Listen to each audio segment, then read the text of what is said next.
touches an ocean in my head. It's coming on, it's running thin. I feel the fire in your head. It's a bright light at the end of the world. You're a hot fire, your presence is hard. It's a bright light at the end of the world.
Ну, этот турнир мы уже который год традиционно уже стал, давно уже занимаемся, 2000 года практически, да, и вот который уже год получается 13-й, да, 13-й год проводим, но чемпионат он стал недавно, да, недавнего времени чемпионатом стал, и мы его как бы статус подняли до чемпионата, да, сейчас 104 участника получается у нас.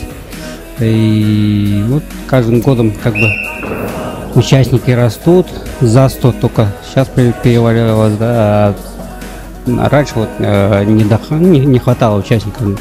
В общем, по самбо я могу сказать одно, что самбо начинает набирать обороты, у него как бы второе дыхание открывается. С приходом Владимира Владимировича Путина, значит, самбо получило новый виток. На него стали обращать внимание, более-менее, так как самбо все-таки национальная борьба России. Раньше она пользовалась популярностью в свое время, да, но потом дзюдо немного перебило самбо, можно сказать, перебило, не перебило. Но когда бы это дзюдо было запрещено в свое время, как чуждое нашему государству, это иностранный вид спорта, да, все занимались самбо. А когда разрешили дзюдо, то самбисты, многие перешли в дзюдо и стали одерживать победы, были чемпионами мира, чемпионами многих международных соревнований.